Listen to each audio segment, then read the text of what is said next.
പാത്രം കഴുകുന്നതിനിടയ്ക്കും സഞ്ജു സോളിനെ കെയർ ചെയ്യുന്നതൊക്കെ കാണുമ്പോഴത്തേക്കും എത്രയും വേഗം തിരിച്ചു നാട്ടിലേക്കൊക്കെ പോകുവാനായിട്ടാണ് ഇൻഹുക്കും അവരോട് പറയുന്നത്.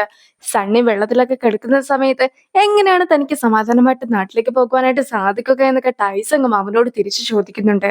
അങ്ങനെ ഇരിക്കെയാണ് ഇൻഹുക്ക് വളർത്തുന്ന ഒരു ആട്ടിൻകുട്ടിയൊക്കെ അവിടെ നിന്നും ഓടിപ്പോകുവാനായിട്ട് നോക്കുന്നത് അവരുടെ ശ്രദ്ധയിലും പെടുന്നത്. അവരും ഒരുപാട് ദൂരം ഓടിയതിനു ശേഷം അതിനെയും പിടിക്കുന്നു. ടൈസങ്ങും ഇൻഹുക്കും കൂടി ചേർന്നിട്ട് കടലിലിറങ്ങി കളിക്കുകയൊക്കെ ചെയ്യുമ്പോഴത്തേക്കും അതൊക്കെ കണ്ടു നിന്നിട്ടുണ്ടെന്ന സംശയം, നീ പോകുന്നതിന് മുമ്പായിട്ട് നിന്നെ കടലൊക്കെ കാണിക്കുവാനായിട്ട് കൊണ്ടുപോകണമെന്ന് എനിക്കുണ്ടായിരുന്നു. അതിങ്ങനെ സാധിച്ചതിൽ എനിക്ക് ഒരുപാട് സന്തോഷമുണ്ടെന്നൊക്കെ സോളിന്റെ അടുത്ത് പറയുമ്പോഴാകട്ടെ, സോളും അവന്റെ കൂടെ ഇപ്പോൾ ഉള്ളത് കൊണ്ടാണ് തനിക്ക് ഒരുപാട് സന്തോഷമുള്ളതെന്നാണ് അവനെയും അറിയിക്കുന്നത്. അങ്ങനെ അവരെല്ലാവരും കൂടി ചേർന്നിട്ട് ഒരുപാട് എൻജോയ് ഒക്കെ ചെയ്യുന്നു. ഞാൻ ഇതിനു മുമ്പ് തിരഞ്ഞെടുക്കാതെ പോയിട്ടുണ്ടായിരുന്ന ഒരു വഴിയാണ് സംഗീതത്തിന്റെ വഴി. അതേസമയം അതിന്റെ ഒരു പേടി കൊണ്ടായിരുന്നു ഞാനും മുന്നോട്ട് വരാതിരുന്നിട്ടുണ്ടായിരുന്നത്. പക്ഷെ നീ എന്റെ ഒപ്പം ഉണ്ടെങ്കിൽ ഞാനും ഈ ഒരു വഴിയിലൂടെ മുന്നോട്ട് പോകുവാനായിട്ട് തയ്യാറാണ്. ഞാൻ എന്ന് മരിക്കുമെന്നൊന്നും എനിക്ക് അറിയിക്കുകയില്ല. എങ്കിൽ പോലും ജീവിതത്തിലെ ഏറ്റവും പ്രകാശമുള്ള ഒരു സമയമൊക്കെ ഉണ്ടെങ്കിൽ ആ ഒരു സമയം നീയുമായിട്ട് ചിലവഴിക്കുവാനാണ് ഞാൻ ആഗ്രഹിക്കുന്നതെന്നൊക്കെ സഞ്ജയും ഇൻഹുക്കിനോട് തുറന്നു പറയുന്നു. അങ്ങനെ അവരും ഒരുപാട് സന്തോഷത്തിലൊക്കെ ഇരിക്കുകയാണ്. ഐസ്ക്രീം ഒക്കെ മേടിക്കുവാനായിട്ട് പോയിട്ടുണ്ടായിരുന്ന ടൈസങ്ങും ഇപ്പോൾ ഐസ്ക്രീം ഒക്കെ നൽകുമ്പോഴത്തേക്കും സോളും ഇഷ്ടപ്പെട്ട ഐസ്ക്രീം ഒക്കെ തിരഞ്ഞെടുക്കുന്നു. യങ്സു രക്ഷപ്പെട്ടു പോയ വാർത്തയൊക്കെ കേട്ടിട്ട് ആകെ ടെൻഷൻ അടിച്ചായിരുന്നു ടൈസങ് ഇരുന്നിട്ടുണ്ടായിരുന്നത്. പക്ഷെ സോൾ ഇപ്പോൾ ഹാപ്പി ആയിട്ടൊക്കെ ഇരിക്കുന്നത് കൊണ്ട് തന്നെ അവന് ഒരു സമാധാനമൊക്കെ തോന്നുന്നുണ്ട് എന്നൊക്കെ ടൈസങ് തുറന്നു പറയുമ്പോഴത്തേക്കും, നീ എന്തിനാണ് എന്റെ കാര്യം ഓർത്ത് ടെൻഷൻ അടിക്കുന്നത്? നിനക്ക് വല്ല കുറ്റബോധവുമുണ്ടോ? അല്ലെങ്കിൽ തന്നെ എന്നെ ഡേറ്റ് ചെയ്തോണ്ടിരുന്ന സമയത്ത് എന്നെ നീ നന്നായിട്ട് നോക്കണമായിരുന്നു. ഇപ്പോഴാകട്ടെ ആ ഒരു ബസ്സൊക്കെ വിട്ടുപോയിട്ടുണ്ട് എന്നൊക്കെ സോൾ പറയുമ്പോഴത്തേക്കുമാണ്, ആ ഒരു ബസ്സൊക്കെ പോയതിനു ശേഷമാണ് ഞാനും സത്യമൊക്കെ തിരിച്ചറിഞ്ഞത്. എനിക്ക് നിന്നെ ഒരുപാട് ഇഷ്ടമായിരുന്നു. ഞാൻ ഒരിക്കലും നിന്നെ ഉപയോഗിച്ചിട്ടില്ല. ഇപ്പോഴെങ്കിലും നീ സത്യം മനസ്സിലാക്കണമെന്ന് എനിക്ക് തോന്നിയെന്നൊക്കെ ടൈസൺ പറയുമ്പോഴാകട്ടെ, സ്കൂളിലെ തന്നെ ഏറ്റവും പോപ്പുലർ ആയിട്ടുള്ള ബോയ്ക്ക് എന്റെ അടുത്ത് ഇഷ്ടമൊക്കെ തോന്നിയല്ലോ, അതൊക്കെ ഓർക്കുമ്പോഴത്തേക്കും എനിക്ക് എന്നെ കുറിച്ച് ഓർത്തത് നല്ലപോലെ തന്നെ അഭിമാനമൊക്കെ തോന്നുന്നു എന്നാണ് സോളും അറിയിക്കുന്നത്. ഇൻഹുക്കും സൺഷയും കൂടി ചേർന്നിട്ട് അവരുടെ അടുത്തേക്ക് വരുമ്പോഴാകട്ടെ, സോൾ എടുത്ത അതേ ടൈപ്പ് ഐസ്ക്രീം ഒക്കെ ആയിരുന്നു സൺഷയും എടുത്തിട്ടുണ്ടായിരുന്നത്. സൺഷയ്ക്ക് സോളിന്റെ അടുത്തേക്ക് ഇരിക്കുവാനായിട്ട് ടൈസങ് സ്വയമായിട്ട് തന്നെ മാറിയും കൊടുക്കുന്നു. അവരും അങ്ങനെ അവിടെ നിന്ന് തിരിച്ചു വരുമ്പോഴത്തേക്കുമായിരുന്നു സോളിന്റെ കയ്യിൽ ഫോൺ ഇല്ല എന്ന കാര്യമൊക്കെ അവൾ മനസ്സിലാക്കുന്നത്. നേരത്തെ ആട്ടിൻകുട്ടിയെ പിടിക്കുവാനായിട്ട് പോയ സമയത്താകട്ടെ ഫോണൊക്കെ അവളുടെ കയ്യിൽ നിന്നും കളഞ്ഞു പോയതായിരുന്നു എന്ന കാര്യം അവളും മനസ്സിലാക്കിയിരിക്കുന്നു. അതുകൊണ്ട് തന്നെ ഇപ്പോൾ സൺഷൈനെ കൂട്ടിക്കൊണ്ട് സോളും അതൊക്കെ അന്വേഷിക്കുവാനായിട്ട് പോകുകയാണ്. സോൾ അങ്ങനെ വഴിയിലൂടെയൊക്കെ നടന്നു പോകുമ്പോഴാകട്ടെ, ആ ഒരു വഴിയിലൂടെയൊക്കെ തന്നെ അവൾ സഞ്ചരിക്കുന്നതായിട്ട് അവൾക്കും ഓർമ്മയിൽ വരുന്നു. ഇതെന്താണ് സംഭവം എന്ന് വെച്ചിട്ടുണ്ടെങ്കിൽ ശരിക്കും നടക്കുവാൻ പോകുന്ന ഫ്യൂച്ചറൊക്കെ അവൾക്ക് ചെറിയ രീതിയിൽ മനസ്സിലാക്കുവാനായിട്ട് സാധിക്കുന്നുണ്ട് എന്നാണ് ഇതിന്റെയൊക്കെ അർത്ഥം. ഇൻഹുക്കിന്റെ ടീമിന്റെ ലാസ്റ്റ് പെർഫോമൻസിലാകട്ടെ 3 പേരൊക്കെ ആയിട്ടായിരുന്നു ഇൻഹുക്കും പാട്ടൊക്കെ പാടുന്നതായിട്ട് അവൾ കണ്ടിട്ടുണ്ടായിരുന്നത്. പക്ഷെ പിന്നീട് ആ ഒരു ഫ്യൂച്ചറൊക്കെ മാറി മറിഞ്ഞ് സഞ്ജയ് കൂടി അതിൽ പങ്കെടുക്കുകയായിരുന്നു ചെയ്തിട്ടുണ്ടായിരുന്നത്.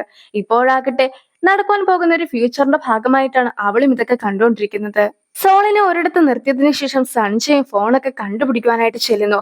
അവൻ ഫോൺ കണ്ടെത്തി കഴിയുമ്പോഴത്തേക്കും നിന്നിരുന്ന സ്ഥലത്ത് സോളിനെ കാണുവാൻ പോലും ഉണ്ടായിരുന്നില്ല. പിന്നീട് സോളിനെ അന്വേഷിച്ചു പോകുമ്പോഴാകട്ടെ ഒരു മലയുടെ അറ്റത്തായിട്ടൊക്കെ അവൾ ഇരിക്കുന്ന കാഴ്ചയായിരുന്നു അവനും കണ്ടിട്ടുണ്ടായിരുന്നത്. അവളും എന്താണ് നടന്നതെന്നൊന്നും കൃത്യമായിട്ട് പറയാതെ അവനോട് എത്രയും വേഗം ഇവിടെ നിന്ന് പോകാമെന്നൊക്കെ പറഞ്ഞ് അവനെയും കൂട്ടിക്കൊണ്ട് പോകുകയാണ്. യങ്സോന്റെ കാര്യത്തെക്കുറിച്ചൊക്കെ കൂടുതലായിട്ട് അറിയണമെന്നുള്ളത് കൊണ്ട് തന്നെ സണിച്ചയും നിനക്ക് എന്റെ അടുത്ത് എന്തെങ്കിലും പറയുവാനായിട്ടുണ്ടോ എന്നൊക്കെ സോളിനോട് ചോദിക്കുന്നുണ്ട്. പക്ഷെ അവളും ഒന്നും തന്നെ പറയുന്നില്ല. നീ എന്റെ അടുത്ത് നിന്നും ആ ഒരു കാര്യങ്ങളൊക്കെ എത്രയൊക്കെ മറച്ചു വെച്ചിട്ടുണ്ടെങ്കിലും ആ ദിവസം നിന്റെ ഒപ്പം ഞാൻ ഉണ്ടായിരിക്കുമെന്നൊക്കെ സഞ്ജയ് മനസ്സിൽ വിചാരിക്കുന്നു. രാവിലെ മുഴുവൻ നിലവിളിച്ച് നിലവിളിച്ച് ഇപ്പോൾ സൗണ്ട് പോലും ഇല്ലാതെ ആകെ വിശന്ന് ബാത്റൂമിൽ ഇരിക്കുകയാണ് സഞ്ജയുടെ അച്ഛൻ. ഇനിയും ഇതുപോലെ സഞ്ജയ്ക്ക് വേണ്ടി കാത്തിരുന്നിട്ട് കാര്യമൊന്നുമില്ല. വാതിലൊക്കെ തല്ലി പൊട്ടിക്കാമെന്നൊക്കെ വിചാരിച്ചുകൊണ്ട് അച്ഛനും വാതിലിട്ടൊക്കെ ഓടിച്ചെന്ന് ഇടിക്കുന്നുണ്ട്.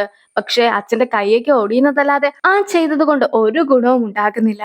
സോണും സൺഷയും കൂടി തിരികെ എത്തി കഴിയുമ്പോഴത്തേക്കും എല്ലാവരും ഒക്ടോബസിനെയൊക്കെ പിടിക്കുവാനായിട്ട് പോയെന്ന് ഒരു മെസ്സേജ് ഒക്കെ അവനും ലഭിക്കുന്നു. 30 മിനിറ്റ് ഇവർക്ക് വേണ്ടി അവർ കാത്തു നിൽക്കുന്നതായിരിക്കുമെന്ന കാര്യമൊക്കെ അറിയുമ്പോഴത്തേക്കും സോള് അവിടെ പോകുവാനായിട്ട് വേഗം റെഡിയായി വരാമെന്നൊക്കെ പറയുമ്പോഴത്തേക്കും സഞ്ജയും എനിക്ക് പോകുവാനായിട്ട് താല്പര്യമില്ല, നീയും പോകുകയാണോ എന്നൊക്കെ അവളുടെ അടുത്തും ചോദിക്കുന്നു. 30 മിനിറ്റ് ഒക്കെ കഴിയുമ്പോഴത്തേക്കും എന്തായാലും അവർ വരികയില്ല എന്ന് മനസ്സിലാക്കുന്ന ഇൻഹുക്കും പുറപ്പെടുവാനായിട്ടൊക്കെ തുടങ്ങുന്നു. പക്ഷെ ടൈസങ് ആകട്ടെ അവരെ 2 പേരെയും അവിടെ നിർത്തിയിട്ട് പോകുവാനായിട്ട് തയ്യാറല്ല എന്നൊക്കെ പറഞ്ഞ് ആ ഒരു കപ്പലിൽ നിന്നും എടുത്ത് ചാടുവാനായിട്ട് പോലും ശ്രമിക്കുന്നുണ്ട്. എങ്കിൽ പോലും ഇൻഹുക്ക് നിർബന്ധിച്ച് അവനെയും കൂടി കൂട്ടിക്കൊണ്ടൊക്കെ പോകുന്നു. സഞ്ജു സോളിന് കുറച്ച് സ്ട്രോബെറിയൊക്കെ നൽകിയതിന് ശേഷം അവൾ അതൊക്കെ കഴിച്ചുകൊണ്ടിരിക്കുമ്പോഴത്തേക്കും അവളുടെ മുടിയൊക്കെ നനഞ്ഞത് കൊണ്ട് തന്നെ അവനും അതെല്ലാം തന്നെ തോർത്തി കൊടുക്കുകയാണ്. സഞ്ജയ്ക്കും ഒരു സ്ട്രോബെറിയൊക്കെ നൽകുവാനായിട്ട് തുടങ്ങുമ്പോഴത്തേക്കും ആയിരുന്നു ആട്ടിൻകുട്ടി വീണ്ടും ഓടിപ്പോകുന്നതൊക്കെ അവളും കാണുന്നത്. പെട്ടെന്ന് തന്നെ അവളും വീഴുവാനായിട്ട് തുടങ്ങുകയും സഞ്ജയ് കൂടി അവളുടെ മേത്തേക്കായിട്ട് വീഴുകയും ചെയ്യുന്നു. സോളിനോട് ഗസ്റ്റ് റൂമിലൊക്കെ കിടന്ന് ഉറങ്ങിക്കൊള്ളുവാനായിരുന്നു ഇൻഹുക്കിന്റെ പേരൻസ് പറഞ്ഞിട്ടുണ്ടായിരുന്നത്. സഞ്ജയോട് ടെന്റിൽ കിടക്കുവാനായിട്ടൊക്കെ സോൾ പറയുമ്പോഴത്തേക്കും ഞാനും ഗസ്റ്റ് അല്ല എന്ന് സഞ്ജയും ചോദിക്കുകയാണ്. അതെന്ത് പരിപാടിയാ, നമ്മൾ രണ്ടുപേരും ഒരേ റൂമിലൊന്നും കിടക്കുവാനായിട്ട് പാടില്ല എന്നൊക്കെ സോൾ പറയുമ്പോഴത്തേക്കും ഞാനും അങ്ങനെ ഒന്നും തന്നെ വിചാരിച്ചിട്ടൊന്നും ഉണ്ടായിരുന്നില്ല. പിന്നെ ഇവിടെ പ്രേതമൊക്കെ ഉണ്ട്, നിനക്ക് പേടി ആകണ്ടല്ലോ എന്നൊക്കെ വിചാരിച്ചിട്ടായിരുന്നു ഞാനും അങ്ങനെയൊക്കെ പറഞ്ഞിട്ടുണ്ടായിരുന്നു എന്നൊക്കെ സഞ്ജു പറയുമ്പോഴത്തേക്കും സോളിനും പ്രേതത്തെ ഒന്നും പേടിയില്ല എന്നൊക്കെ പറഞ്ഞ് അകത്തേക്കും കയറിപ്പോകുന്നു. ഇനി ടെന്റിൽ കിടന്നിട്ടുണ്ടായിരുന്ന സഞ്ജയും സോളിനെ പേടിപ്പിക്കുവാനായിട്ട് ഓരോരോ ശബ്ദങ്ങളൊക്കെ ഉണ്ടാക്കുന്നൊക്കെയുണ്ട്. എങ്കിൽ പോലും അവൾ വാതിൽ തുറക്കുവാനായിട്ട് തയ്യാറാകുന്നില്ല. ഏറ്റവും ഒടുവിലായിട്ട് ഞാനൊരു പ്രേതത്തെയൊക്കെ കണ്ടിട്ടുണ്ടായിരുന്നു, അതിനെ പിടിക്കുവാനായിട്ട് വരികയാണെന്നൊക്കെ പറഞ്ഞ് പെട്ടെന്ന് തന്നെ സോളിന്റെ റൂമിലേക്കൊക്കെ ഓടിക്കേറുകയാണ് സഞ്ജയം നിലത്ത് തന്നെ കിടന്നതിന് ശേഷം നടുക്കായിട്ട് കുറച്ച് തലയണയൊക്കെ വെക്കുകയാണ്. ആ ഒരു തലയണയുടെ ഇപ്പുറത്തേക്കൊക്കെ അവൾ കടക്കുവാനായിട്ട് ശ്രമിക്കുകയാണെങ്കിൽ അതെല്ലാം തന്നെ അവന്റെ സ്വന്തമാകുമെന്നും അവൻ പറയുന്നുണ്ട്. കുറച്ചു നേരങ്ങൾക്ക് ശേഷമാകട്ടെ സോളും പതിയെ സൺഷയുടെ മുഖത്തൊക്കെ തൊട്ടു നോക്കുകയാണ്. സൺഷയും ഉറങ്ങിയിട്ടൊന്നും ഉണ്ടായിരുന്നില്ല. അതുകൊണ്ട് തന്നെ ഇപ്പോൾ സോളിന്റെ കൈകൾ അവന്റെ സ്വന്തമായിരിക്കുന്നുവെന്നും അവൻ പറയുന്നു. പക്ഷെ കൈ മാത്രമായിട്ട് വെട്ടിക്കൊണ്ടു പോകുവാനൊന്നും സാധിക്കുകയില്ലല്ലോ. അതുകൊണ്ട് തന്നെ സൺഷയും നീ മൊത്തത്തിലായിട്ട് എന്റേതാണെന്നൊക്കെ പറഞ്ഞിട്ട് സോളിനെയും കെട്ടിപ്പിടിച്ചു കിടക്കുന്നു. സോളും സൺചോട് ഏതൊരു നിമിഷവും താൻ ഇവിടം വിട്ടു പോകുന്നതായിരിക്കുമെന്നും അതുകൊണ്ട് തന്നെ ഒരിക്കലും കരയുവാനായിട്ട് പാടില്ല എന്നും പറയുകയാണ്. സൺചയും കരയുകയില്ല എന്നൊക്കെ അവൾക്ക് വാക്ക് നൽകുന്നു. അവളും ഇപ്പോൾ സൺഷനെ കിസ് ചെയ്തതിന് ശേഷം അവൾക്ക് സൺഷനെ ഇഷ്ടമാണെന്നൊക്കെ തുറന്നു പറയുകയാണ്. അതായത് തിരിച്ചു പോകുന്നതിന് മുമ്പായിട്ട് തന്നെ ആ ഒരു കാര്യം പറയണമെന്ന് അവൾക്ക് ഒരുപാട് ആഗ്രഹമുണ്ട്. സൺഷയും തനിക്ക് സോളിനെ ഇഷ്ടമാണെന്നും കൂടി തുറന്നു പറയുന്നു. അച്ഛനും അവസാനത്തെ മാർഗമെന്ന രീതിക്ക് ജനലിലൂടെ ടോയ്ലറ്റ് പേപ്പറൊക്കെ വെളിയിലേക്ക് ഇടുകയാണ്. ആ ഒരു പേപ്പറൊക്കെ കാണുന്ന അമ്മയും എന്താണ് കാര്യമെന്നൊക്കെ അച്ഛനോടും ചോദിക്കുന്നു. അപ്പോഴായിരുന്നു അച്ഛനും ടോയ്ലറ്റിൽ കുടുങ്ങിപ്പോയ കാര്യമൊക്കെ അമ്മ മനസ്സിലാക്കുന്നത്. സോളിന്റെ അമ്മയും വീടിനകത്തേക്കൊക്കെ കയറി ചെന്ന് ഡോറിട്ട് കൊട്ടി കഴിയുമ്പോഴത്തേക്കും നീ കൊട്ടിയിട്ടൊന്നും കാര്യമില്ല, ഞാനത് തുറക്കാനൊക്കെ ഒരുപാട് ശ്രമിച്ചതാണ്, അതുകൊണ്ട് തന്നെ എത്രയും വേഗം പോലീസിനെയൊക്കെ വിളിക്കുവാനായിട്ട് സഞ്ജയുടെ അച്ഛനും പറയുന്നു. പക്ഷെ അമ്മയും ഒരു തവണയെങ്കിലും ചെയ്തു നോക്കിയേക്കാമെന്നൊക്കെ വിചാരിച്ച് അമ്മ ആ വാതിലിട്ടൊക്കെ ഒറ്റ തള്ളൊക്കെ തള്ളുമ്പോഴത്തേക്കും ആ വാതിൽ പോലും തുറന്നു വന്നിട്ടുണ്ടായിരുന്നു. അമ്മേനെ കണ്ട അച്ഛനും സന്തോഷം കൊണ്ട് കണ്ണൊക്കെ നിറഞ്ഞ് അമ്മയുടെ അടുത്ത് നന്ദിയും പറയുന്നു. ടൈസങ്ങിന്റെ വണ്ടി ഇപ്പോൾ കടലിൽ നിന്നും എടുത്തിരിക്കുകയാണ്. പക്ഷെ ആ വണ്ടിയിൽ യാത്ര ചെയ്യുവാനായിട്ട് അവർക്ക് സാധിക്കുമായിരുന്നില്ല.